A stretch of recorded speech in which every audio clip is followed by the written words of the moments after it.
Hello, and good afternoon. I'm just going to invite everybody to take their seats so that we can, is the mic not on? Oh, some folks are telling me the mic is on. Can everybody hear me? Okay, thank you. All right, this is an exciting part of the program. We're going to jump into the Foundation's awards. Louder. Meg is telling me to be louder. Okay, my name is Christina Monti, and I am the president of the AWA Foundation. Thank you all for being here to honor our recipients today. As many of you know, AWAF has been supporting women in design for over 50 years with our scholarship program. 25 years ago, the foundation was established by AWA members as a mechanism to give tax-free monies and raise funds for those scholarships. We obviously share our mission with the AWA+D, but we go about it in a slightly different way in terms of our vision. Our purpose is to support career and educational endeavors for women working in the built environment. So looking back, we find our organization awarding scholarships back to the 1950s. So this is a long-term trend that has been going on, but formalized, obviously, with the establishment of the foundation. So over 70 years of supporting and investing in young women and their futures. In 2016, we expanded our giving through the generosity of the Southern California Development Forum. We were actually the honorees or the recipients of 2 back-to-back grants, which established a long-held dream of offering fellowships to support women in their mid-career endeavors. We have seen many amazing winners over the years, and we look forward to many more. In 2021, the foundation received a bequest from one of our longtime supporters, Sarah Hayes. It was a transformational gift, and it's not only increased the number and amounts of our scholarships and fellowships, but we have established a Partnerships and Innovations Committee. That committee looks to organizations outside of the AWA programs to award monies to women and girls that are in different phases of their professional journey. So we're excited to have you hear more about that in the coming years. This year, with the help of generous donors such as yourselves, we significantly expanded our impact by offering a total of $42,500. This is really, so bravo to you and everyone that's involved in this part of AWA's process. This means 8 scholarship awards, and we've expanded our mid-career fellowship to not 1 winner, but 2. We obviously stand on the shoulders of those who come before us, and we look to the future guided by the light of the minds, hearts, and community of our sisters, such as you. I'd like to thank my fellow board members. For those that are here, I'm going to ask you to stand as I call names. Linda Daly, Isa Mattia, Megan Horn, Tamara Gould, Koji Shiraka, Ginger Tansman, Lise Bornstein, Joanne Jackson, Stacy Nesbitt, Natasha Harkinson, and Anna Harris. Thank you for these very hardworking women that have made the foundation such a pleasure to be a president and association with. We're so fortunate to be custodians of this amazing community filled with intellect, drive, generosity, mentorship, and fellowship. Thank you for coming together to support women in the profession. We owe our continued success to generous donors and participants like you. I'm going to invite Isa Mattia up to start our award process. Thank you so much.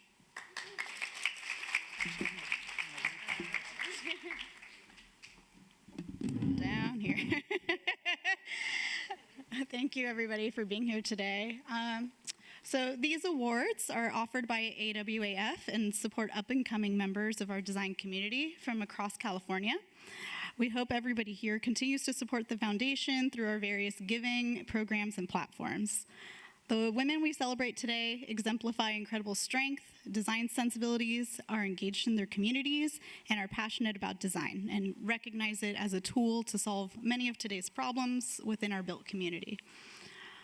Before announcing this, wrong section. with that, we're going to go into awarding our annual scholarships. So for all the winners, as I call your name, please come up to the stage, and please also stick around for photos afterward. Christina is going to help guide you. With that, first up is the Helms Bakery Architecture and Design Scholarship for $3,000. The Walter N. Marks Company has been a longtime supporter of the design community through grants, exhibitions, and a host of wide array of speakers and events. For many years, we've been grateful for AWAF to be included on the list of causes that they support. So this year's award is going to Jen Moody.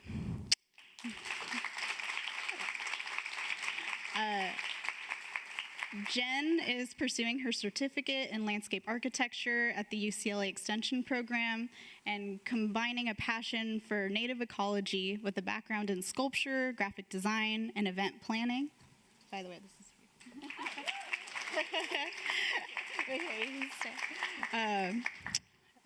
her positive outlook and passion for design highly impressed the scholarship review jury.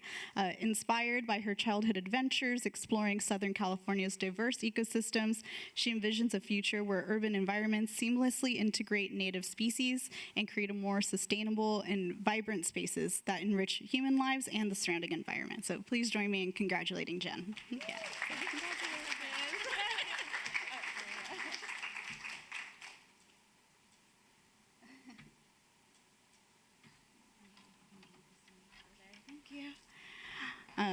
Our next award is the GGA+ Architecture Scholarship for $3,000. Dedicated to ensuring every community thrives through access to innovative design, GGA continues to build on its history of prioritizing real-world solutions and high-quality design for all. GGA is proud to not only sponsor this award, but to be a part of the AWAF team that makes this awards program possible. So this year's award is going to Esmeralda Aceituno.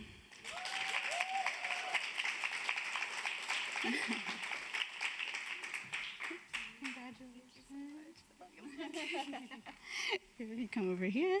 So Esmeralda is pursuing her Master's of Architecture degree at Harvard Graduate School of Design and following up on her recent graduation from USC for her Bachelor of Architecture. As a first-generation Chicana student, she is passionately motivated in her pursuit of a more equitable world of architectural design and integration.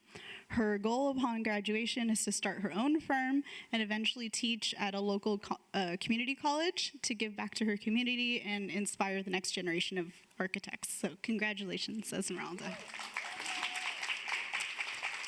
And then I'd like to invite Chad up.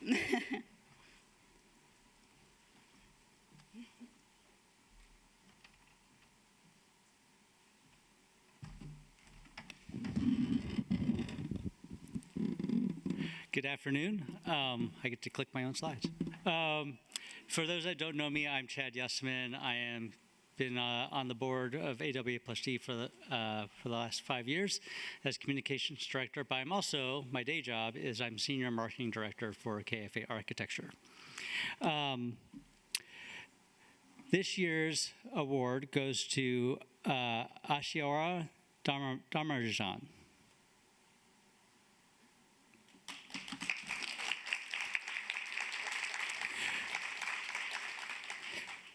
With an architectural staff that is over 50% women, KFA Architecture is proud to support women in the workplace and is the sponsor of our third scholarship. Ashiwara holds an undergraduate degree in architecture from the University of Mumbai and a master's in landscape architecture from the University of California, Berkeley, where she led the ASLA student chapter promoting collaboration and professional engagement. Her professional career includes diverse projects from public adaptive reuse spaces to private residential clients, and she's currently passionate about integrating ecological principles, focusing on restoration and plant communities in the professional realm. She aims to leverage her dual expertise in both architecture and landscape architecture and a multidisciplinary practice that bridges these fields together. Although she was unable to join us here today, we wish her continued success. Congratulations, Ashiwara.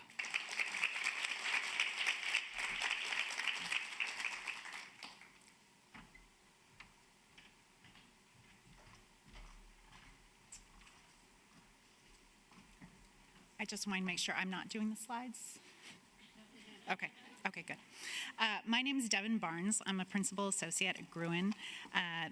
Our next award is for the Gruen Associates Architectural Scholarship for $5,000.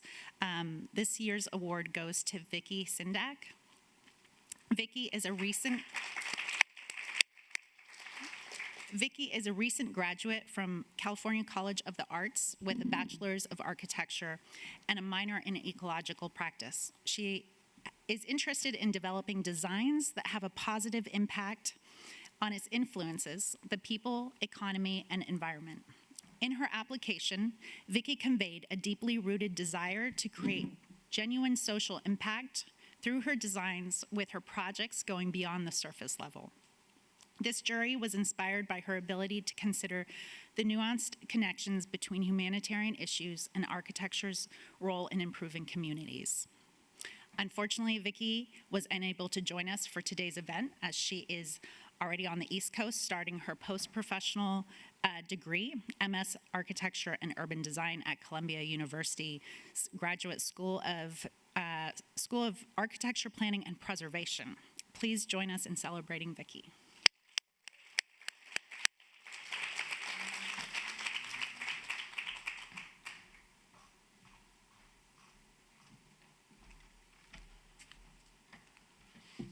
Good afternoon. I'm pleased to be here with all of you this afternoon and honored to be presenting the following scholarships. The next scholarship is named for the AWA Foundation and is given in the amount of $5,000. This year's winner is Leslie Dinkin. Leslie?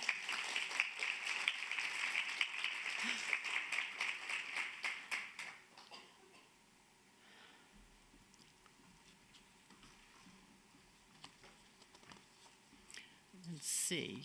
I know there's one in here for you, Leslie, but oh, here we go. There you go. Leslie is a talented designer whose work tells a lot about her own personal journey. She holds dual master's degrees in landscape architecture and heritage conservation from USC. Her undergraduate work was in anthropology at Colorado College. And before starting grad school, she actually taught environmental ethics, local ecologies, and wilderness skills to high school students in the Rocky Mountains. She currently works at landscape design coordinator for a LA firm, Konkani Design Initiative, and her work continues to focus on integrating history and storytelling within the design context. Congratulations, Leslie.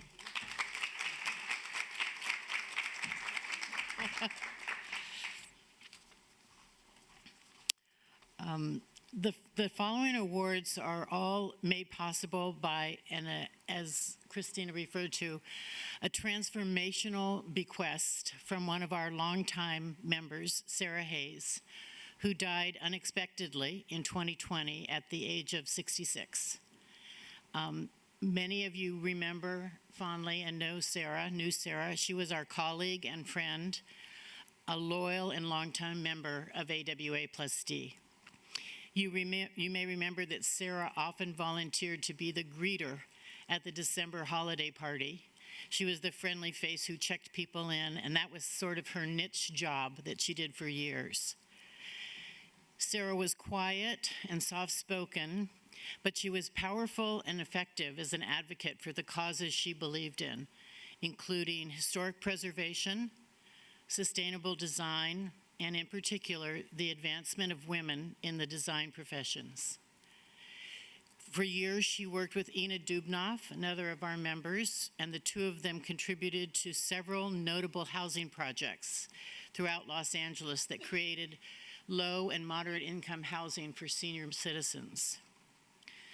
One of Sarah's last projects, a real passion of hers, was the creation of the Expo Lines Westwood Greenway, which if you haven't seen yet, I highly recommend you seek it out.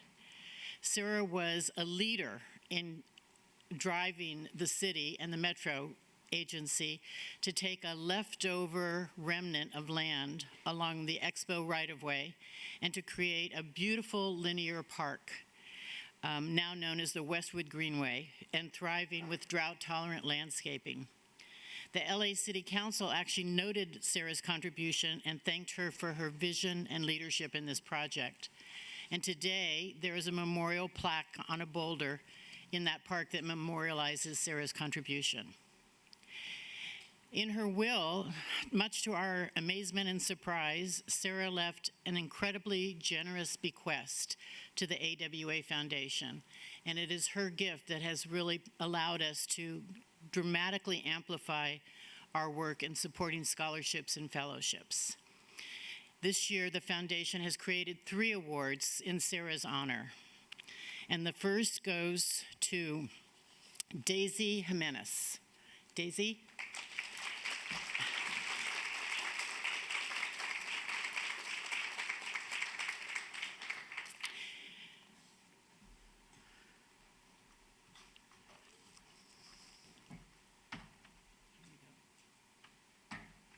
Daisy is currently a second-year architecture major at East Los Angeles College. With a clear focus on her academics, she is dedicated to transferring to a 4-year university to pursue her Bachelor of Architecture degree. The jury appreciated Daisy's passion for architecture, driven by her hope to bring art and beauty into her community. She aspires to contribute meaningfully to the field of architecture, combining creativity with technical expertise while addressing social issues. Please join me in congratulating Daisy. Good job. Thank you, Daisy.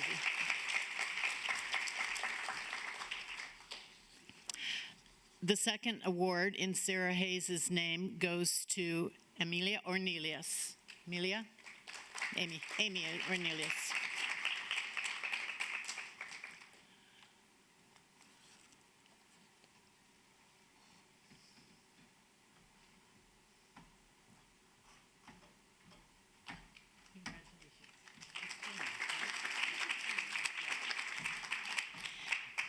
Amy recently received her associate's degree in architectural design from East Los Angeles College.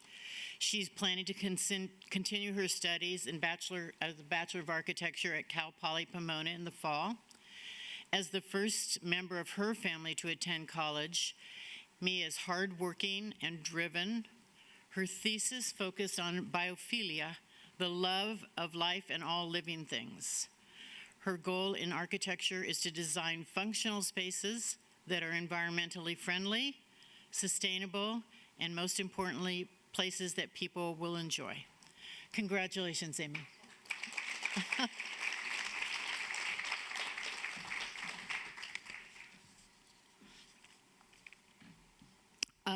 Our last award is the Sarah Hayes Social Impact Award, given in the amount of $7,500, which specifically recognizes a student for her demonstration of community-oriented goals and exceptional contributions in addressing inequities in local communities. And I'm very proud to announce that the winner of the grand prize this year is Florencia Sepulveda.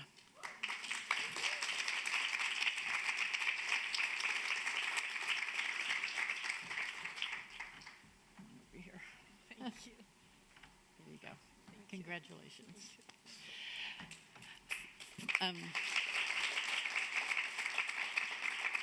Florencia is a Chilean architect with a strong background in landscape architecture. In her professional journey, she has always sought meaningful work that includes community participation. This commitment is evident in her work with nonprofit organizations in Chile, where her goal has been to bridge the gap between landscape architecture, ecology, and community needs. She's currently a grad student at UC Berkeley, pursuing a master's degree in landscape architecture and environmental planning. Transitioning from her career in Chile to studying in California, she's investigated some innovative solutions in our water ecosystems. Her studies have focused on finding solutions to coastal and wetland issues, sharing her research interests with Christina Hill's work in identifying and applying nature-based solutions to coastal zones that are threatened by climate change.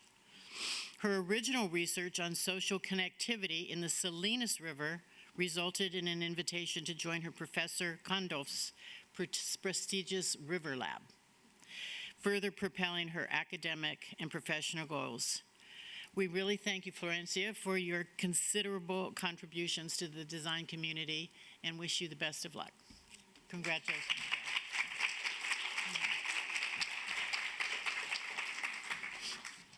Okay.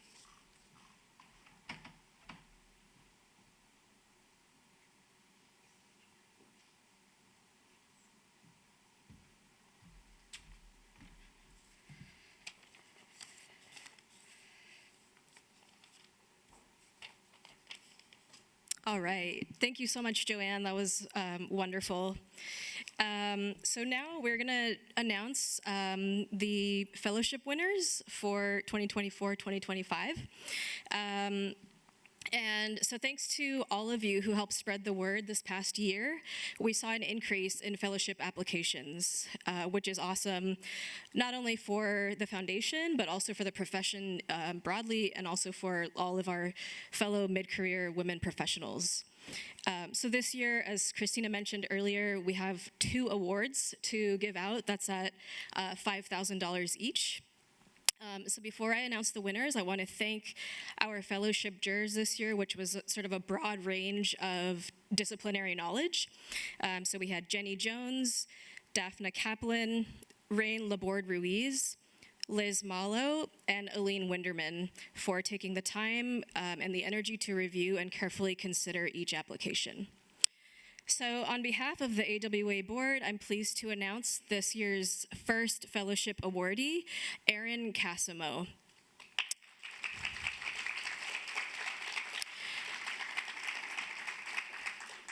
Erin is a designer and educator based in Los Angeles. She's currently an assistant professor at the USC School of Architecture, where she teaches in both the graduate and undergraduate programs. Over the last 10 years, she has helped develop early core curriculum, advanced elective studios, and she's also advised a number of thesis students throughout the years. Her topic studio, entitled The Activated Atlas, she's taught between 2020 and 2023, was recently awarded the ACSA 2024 Award for Creative Achievement. And in addition to teaching, Erin leads her own design practice called EEK Studio, founded in Los Angeles in 2014.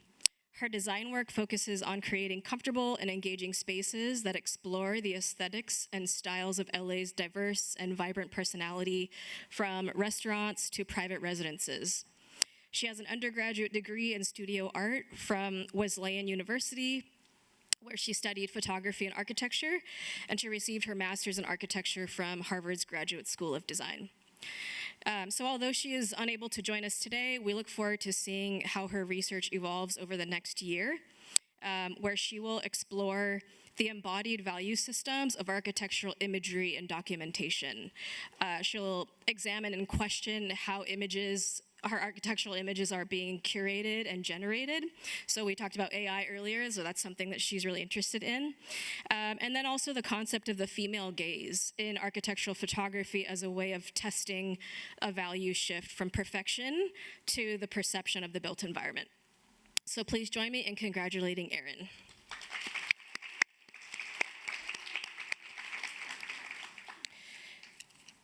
All right, so the second winner, on behalf of the AWAF board, I'd like to announce is Iris Minna Kim.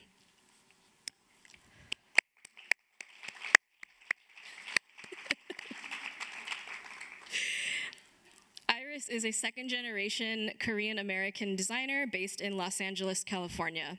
She has experience working at architecture firms in Los Angeles and Boston, and has served on reviews at USC, Cal Poly Pomona, Harvard Graduate School of Design, RISD, Wentworth, and Roger Williams University. She has taught at the Wentworth Institute of Technology as a lecturer, and her work has been exhibited at the Venice Biennale, featured in the LA Times, and presented at the Equitable and Sustainable Infrastructure Conference at Harvard University's Joint Center for Housing Studies. Her current research interests are in the multifaceted identities of diasporic communities and their cultural expressions of identity in the built environment.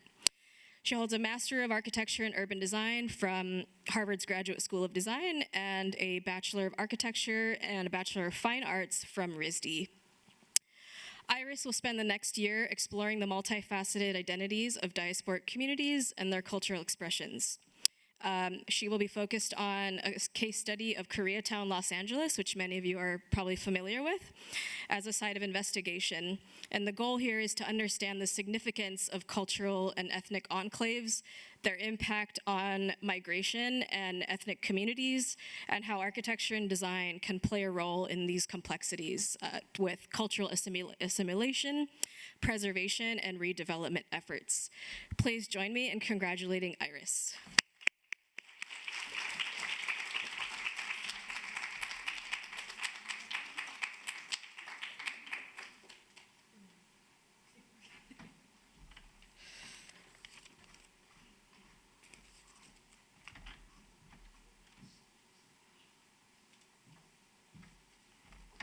Thank you, Natasha. My name is Megan Horn. I'm a principal at Studio MLA, also vice president of the AWAF. So as vice president, my main role is I get to mentor the fellowships, and it's really an amazing opportunity for me to engage with our winners. This year, I have the pleasure of introducing Ismaili Pena and her partners, Nazarene and Dante, who will also be joining her upstage. So I want to just, I'm going to be quick because they really have an amazing presentation. What you're going to hear in their presentation, I think, is a fierceness to really ask some hard questions, the courage to continue their research despite being faced with reservations from the very community that they sought to help. And you're going to see just an amazing kind of opportunity that they've created through this research to really reflect on how we practice and how we practice within the communities. So with that, I would like to welcome them all up to the stage and enjoy the presentation.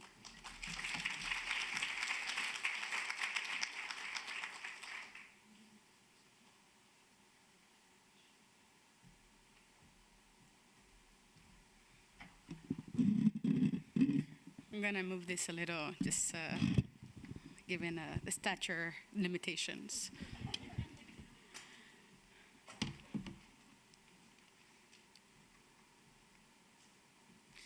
Hi again, my name is Ismaili Pena. I use they, them pronouns. Our project is called Mapping Resistance, the Fight for Cultural Preservation in Highland Park.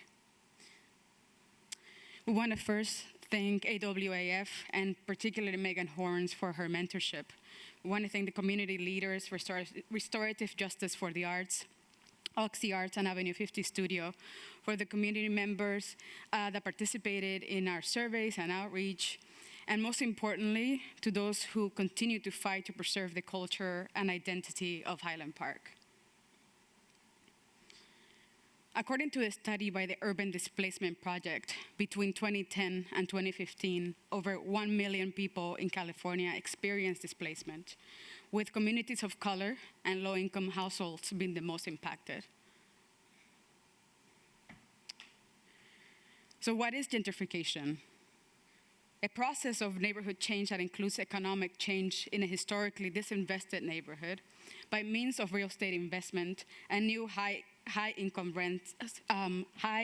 residents moving in, as well as the demographic change, not only in terms of income level, but also in terms of change in education level or racial makeup of residents. Displacement affects not just neighborhoods, their residents, but local businesses and cultural organizations. When a person, families are forced to move from the spaces and places where they grew up, they're not only being forced to leave their domestic space, but also childhood memories, the images, scents, sounds, and all that grounds a person in a sense of home, community, and self. An example of such rupture is the erasure of this mural located on a cement wall that runs alongside the playground of Garbanza Elementary School, created by Daniel Cervantes, a mural that depicts and celebrates immigrant farm workers. Garbanza Elementary School teacher Marla Lefebvre said that the mural was painted by Cervantes in 2004 with assistance from the Cesar Chavez Foundation, Hathaway Sycamore, and LA's Best After School program. What you see here is whitewashing. An elementary school principal who did not grow up in the area whitewashed this neighborhood's much-loved mural, ostensibly because she was worried that it was attracting graffiti.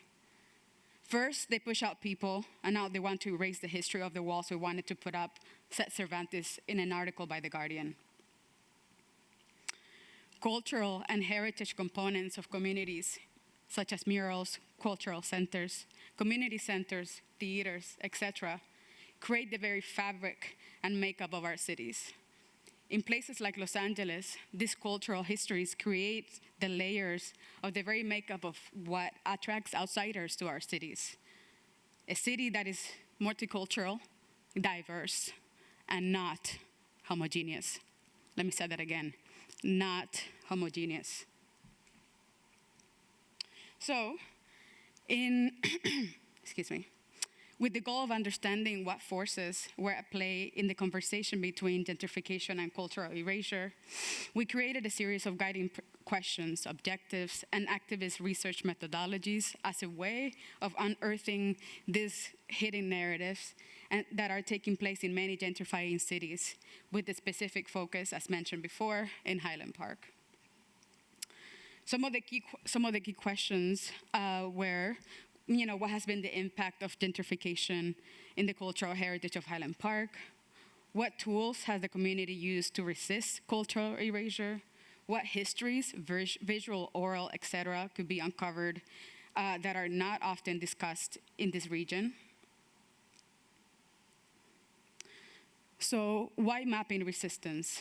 We were interested in creating resistance, mapping existing methods of resistance that are evident in the community and those individuals that are and have been active in the community resisting and trying to preserve Highland Park's cultural identity.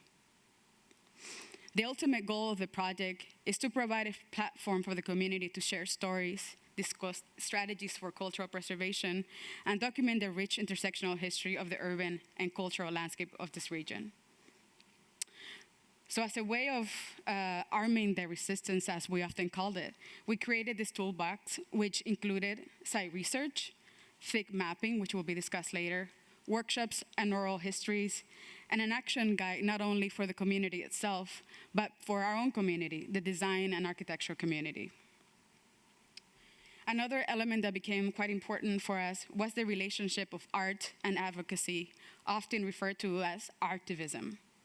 Traditional cartographic maps, census reports, or even journalism often fail to tell complete stories of struggle, violence, and erasure.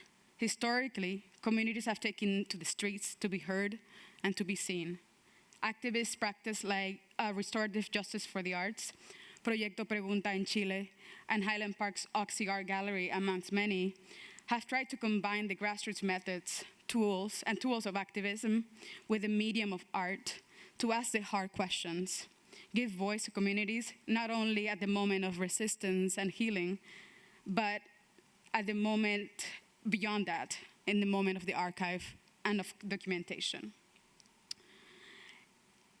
As mentioned before, some of our key partners in the community were Avenue 50 Studio, Restorative Justice for the Arts, and AWA+D, which again have been pivotal in the development of our project.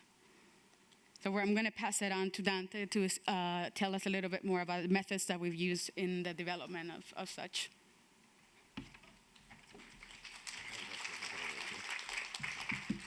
Hello, everyone. I'll be explaining more about the methods that we use throughout our research. We have divided the project in milestones as we have progress and try along the way. First, we started with the historic timeline of Highland Park. We began with the building our knowledge about the history of Highland Park. We track historical events throughout a series of layers such as culture, art and cultural heritage and art, social factors, economic events, transportation, housing, and public policy.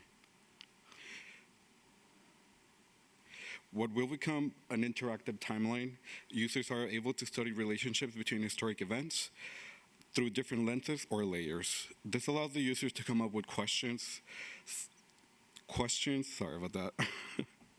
Questions such as what is the relationship between the start of Highland Park White Flag movement to the Chicano movement just 8 years later?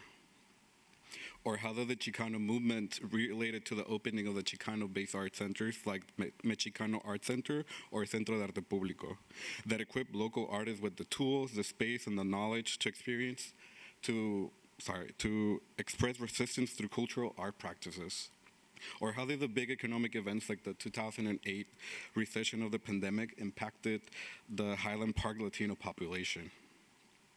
And finally, what stories do zoning and historic preservation statuses tell us about the neighborhood? Moving away from the desktop, we aim having in-person conversations with the public. We develop a survey for the public to answer questions revolving around neighborhood values, gentrification and erasure, the impact of the art and the culture, the policy and representation, and the future of Highland Park. We offer the surveys both in English and Spanish. The main objective of the survey was to gain a more holistic understanding of the community, their values, their fears, their struggles, their perception of gentrification and cultural erasure, and what is already being done in the neighborhood. We met with the community where we tried to engage with the locals, put posters and murals, supermarkets, and busy front gates along Figueroa Street, and gave out flyers to the persons to encourage digital participation when we were not there. The next method we explored was workshops. The aim was to provide residents with a critical look on a process that is seen as natural or inevitable, so that they can take action to steer the process in ways that are beneficial to the community, to the community's future development, and realizing each community's potential. The topics explored in the workshops are gentrification, cultural erasure, and the neighborhood's empowerment. Next, we documented the neighborhood and created a photo essay. We collected images around Highland Park that vary between materials, signage, typology, scales, and outdoor spaces. In response to different prompts, workshop participants are encouraged to create their own photo essays of the spaces they enjoy, reflect the values they hold, share the stories or emotions, and identify the key qualities of the neighborhood worth safeguarding, nurturing, and reclaiming. And finally, the workshop then moves into a mapping exercises that includes the collaging of images, texture, and objects. This activity encouraged the community members to act as active and essential team members in the planning process. This way, the community had a strong impact on the future of the neighborhood rather than their future being decided for them. Up next, Nisrin is going to continue with the presentation. So now we'll move into a little bit of our findings and reflections on this kind of wild ride. Starting with the survey results, we were able to find a lot of unity around Chicano-based murals, like the Tenochtitlan mural or the Wall That Talks that depicts Chicano and indigenous figures and motifs. Participants found that the loss of iconic murals and art spaces led to loss of identity and tradition and also community division. The majority of participants also believed that gentrification is occurring in the neighborhood. We also tracked key demographic information such as race, age, whether they rent or own in Highland Park, and how long they've lived there, just to see the varied results. When asked if participants felt that they had a voice in changes that were taking place in their neighborhood, the majority strongly disagreed. We learned also a little bit about the places participants valued in the neighborhood, which we've censored here to protect their identities and respect those places and keep them Highland Park safe. We will never tell. You'll never know. We also wanted to ask, what does the future of Highland Park look like to you as the final question? Because so often these communities are put on the defense, and we wanted to know what the future would look like as somebody who lives in the neighborhood. And the responses were a mix of optimistic, cynical, and maybe defeatist attitudes. Some responded with some more optimistic responses as more Black and brown people with space to share and learn together about our culture and traditions, or undeniable indigenous vibrations. Others responded with answers such as, it will look like Silver Lake, or gentrified and abandoned. The next activity in these kind of findings was to create this kind of thick map that aims to superimpose analytical information with narrative testimonials from the community members. The map is organized similar to the timeline that has layers such as art and cultural heritage, demographics, housing, transportation, public policy, and economic factors. The aim is that it equips residents with the information and data to organize, make informed decisions, and honor Highland Park's specific history and culture. To expand our outreach, we use digital tools such as a website and social media, and that came with a little bit of pros and cons. The pros were that it connected us with more passionate community members around this issue of gentrification, and it also gave us a lot more survey results. The cons were that we quickly realized that we had to use very, very careful and sensitive language to talk to the community, and we also faced a little bit of backlash online that there was basically a lot of suspicion from members in the community about who we were, what our intentions were, many assumptions made up about us because of our background in architecture and design. Some thought we were developers in disguise, gaining intel for some new project. Some thought we were artists. And all these suspicions and hurt feelings are completely valid. I mean, they're gonna know more about the community that we ever will. And who knows who came before us and kind of stained that pathway forward between professionals and the community. So, and they're right, to those who have been displaced and are fighting displacement, architects are a part of this problem. So we realized our strength is really having conversations individually, in person, to share our own experiences with displacement, to create a middle ground and trust amongst them.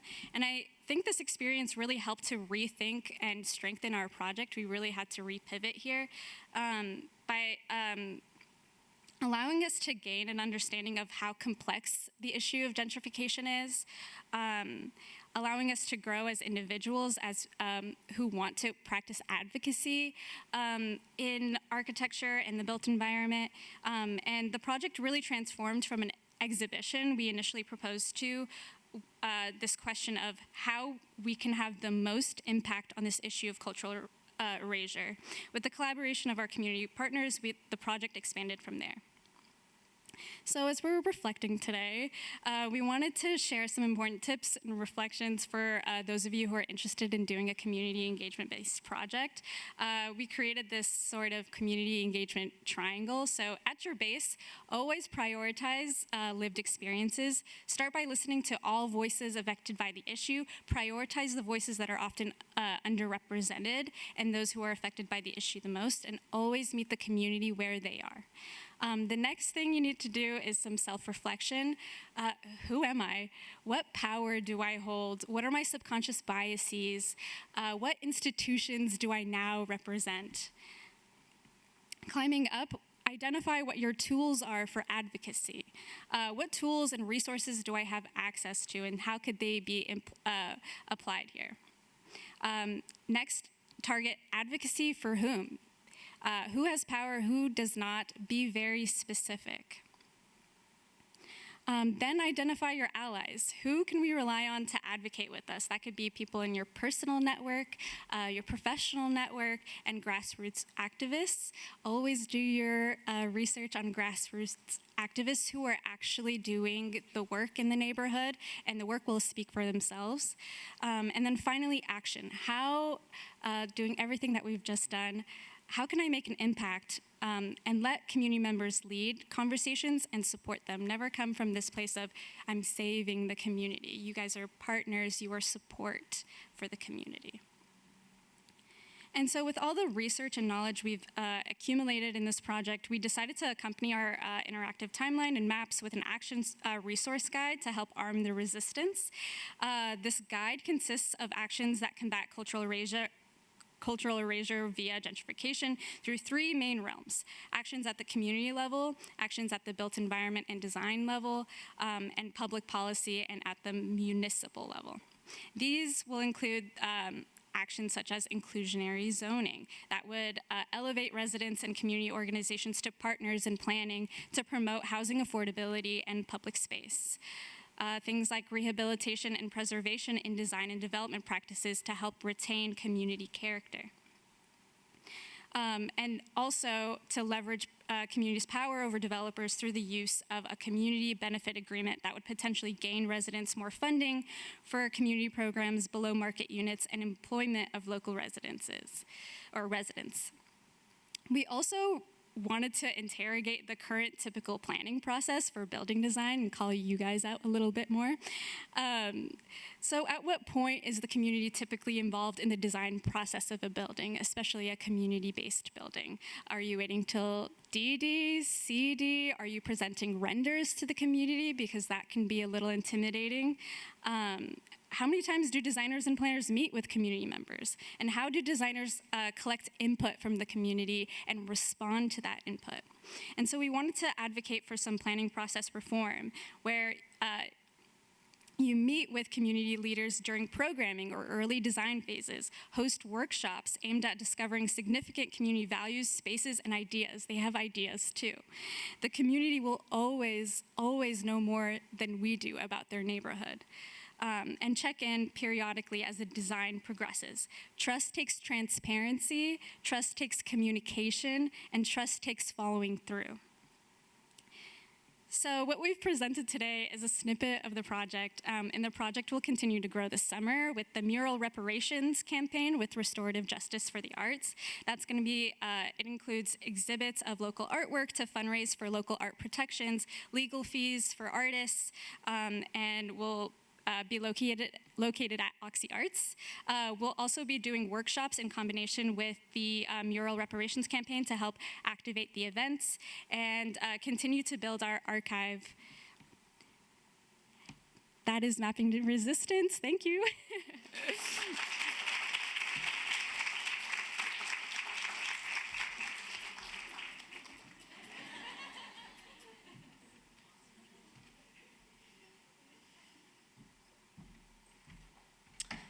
So thank you so much. You guys did an amazing job, as I mentioned before, but it's really Great to see you up here and present, and I hope everyone was inspired by it. I know I learned a lot in the mentorship of it. It's going to impact my career and how I go out to the community, which I get to do a lot. So speaking of community, we really want to thank everyone that is here. For the foundation, you really are our donors. You help us put on these programs. So we have this little card up here if you would like to volunteer or donate and be a part of the foundation. We welcome you all to participate.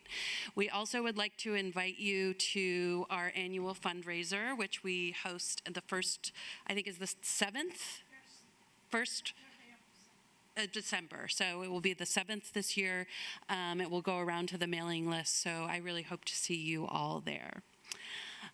Again, talking about community, so the fellowship is really, and I think one thing that Christina, our president, has been really amazing at is helping us to build community and ensure that we stay engaged with our winners. I want to share, Sarah, why don't you stand up for me? So Sarah was a past winner. I'm not sure what year you won in. But I know Sarah, we crossed paths when we both worked at AWA+D. She went on to become an associate principal at SALT Landscape Architecture. She is the creator of all these beautiful pots that you see. And in 2019, unfortunately, she had an accident and suffered from a traumatic brain injury, which really prevented her from being in front of the computer as much as you all know our profession demands, as well as the stress that really demands. So ceramics she's moved to, and I just think the work she's doing is absolutely amazing, and we want to elevate her and share her work with all of you. Lastly, her card is on the table. Everything is for sale as well, but she'd be happy to tell you about the design and go to her website and see all of the ceramics that she does. It's truly beautiful work. Lastly, I want to thank our president, Christina Monti, which many of you know. Come on up, Christina. She really is a leader, and I think from our whole board, we want to thank her. And it's really the way Christina leads is it's subtle, but amazing.